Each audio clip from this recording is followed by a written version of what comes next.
Toyo, and this is Larissa Nichols. And today we're going to talk about safety and ethics in face-to-face interviewing, particularly in the home. So Larissa is really experienced at interviewing people at home. Can you tell us a bit about your background, Larissa? Sure. So about 10 or 12 years ago, I started doing energy efficiency assessments for households in their home. And so I would go and I'd have a tour of the home and talk to the household about their lifestyle and what was important to them. And I probably went to 400 or 500 homes doing that. And then since then, the last 8 or so years, I've been doing research in households around energy and other topics. So all up, probably about 1,000 households I've visited. So you've been in thousands of homes. How do you decide where to do an interview? So the first thing I think about often is a location for the interview. So some of my research involves taking a tour of the home with the household because we're interested in the appliances or the structure of the home. In those cases, it's really quite important that we attend the home.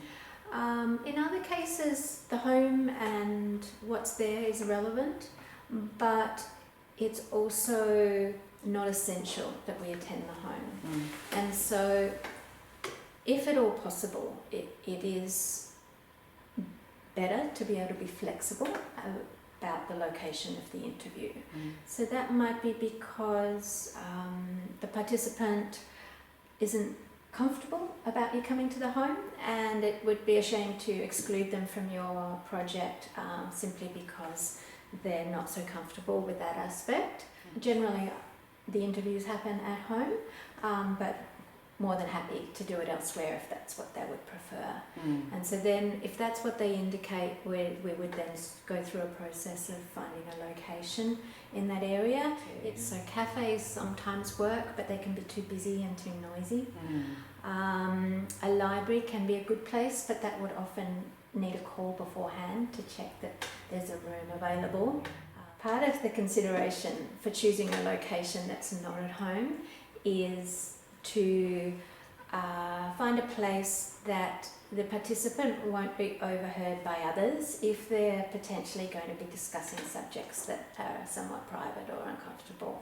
So that conversation with the participant is about working out also what they're comfortable with as far as public location, depending on what your research topic is. So some of my research projects have been about vulnerability, financial vulnerability around and energy consumption. So once you're getting into topics that can be a little bit distressing, that location choice is quite a bit more critical. Yeah. So I know that there are safety considerations, I guess, when you're doing any kind of field work. There are always safety considerations. And we talked a bit about, you've talked a bit about being in public space and some of the things you need to consider around privacy and sound and busyness. But what about those times when you are going into someone else's home to spend some time with them and find out about their lives, find out about their homes? What kinds of considerations do you take into account when you're setting up those kinds of interviews? I consider both the safety of myself and the participant. So in the 1,000 or so homes I've been to, I've only had 2 instances where I felt uncomfortable when I got there. So it is rare, but I suggest that always to think ahead of what you would do in any situation like that. Firstly, I do an assessment when I'm scheduling the interview, so having a chat to the person on the phone, and that through taking your time with that chat, you get a sense possibly of why they're willing to be interviewed, their interest in the research. And for the couple of times I did feel uncomfortable in a home, I did get a little bit of a sort of funny vibe when I talked to them, and I really should have trusted my instinct and just not gone ahead with that interview.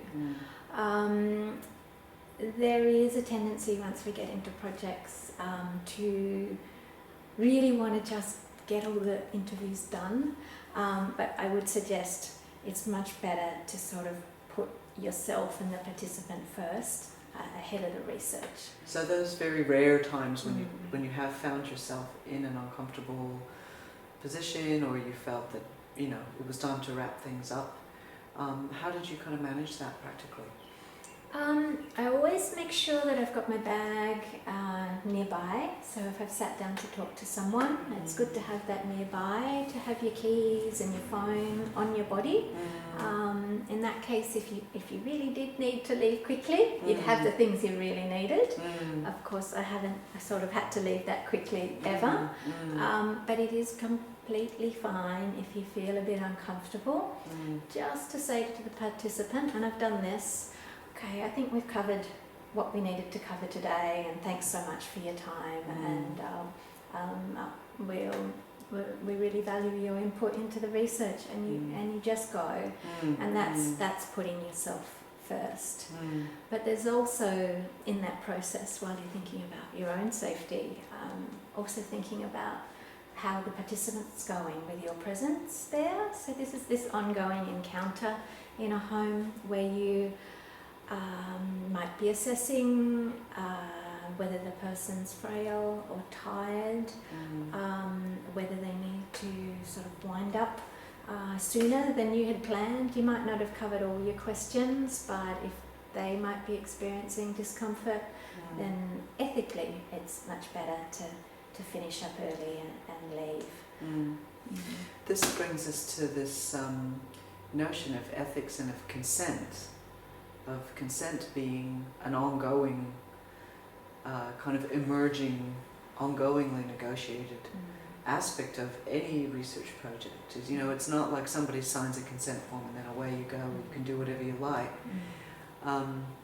As you say, you are kind of always checking in with them and checking in with yourself and the situation to make sure that the next thing that you're doing is okay, and that you're not going beyond a point where they feel that they can't refuse if they want to, which of course they should always be able to opt out, rather than treating it as a kind of formulaic encounter where there are certain things you need to complete.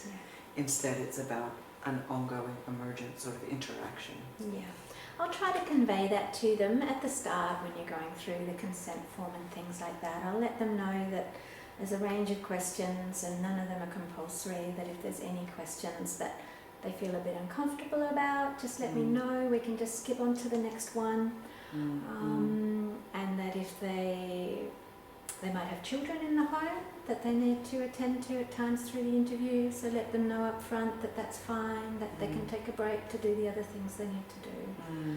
So really, you've got to show the consideration for their circumstances, and that helps build the rapport and the trust with the person you're interviewing too. Of course, yeah. So the other piece of this, when you talk about safety and then ethics and then the negotiation of consent, of course, there's the University Ethics Committee that as academic researchers we all have to participate in and comply with. And now you were on an ethics committee, I believe. Can you lend us some of your insights about how to manage these issues that we've just been talking about through that ethical approval process, the formal approval process? Sure. I spent the first few years of university research and doing ethics applications feeling terribly scared of the ethics committee, and finding that applications came back with queries, particularly around this topic that we're talking about today, safety and risk, and particularly if you're interviewing in people's homes. And it wasn't until I actually was on an ethics committee that I got the chance to see, not that it was an attempt to hold back your research, but they wanted to see that you had thought through these issues. So it wasn't so much that they didn't want you to go to homes to do research, but if you can demonstrate up front, find places in the questions in the ethics application to demonstrate that you've thought through what your process will be to look after your own and the participants' safety, and to get that ongoing consent through, well then the first reading of those ethics applications will be much more positive from their end, and it'll be easier going forward. So the questions vary with different universities' committees. Some will ask about the risks of your research, and a common mistake there is for applicants to only talk about the risks to the participant.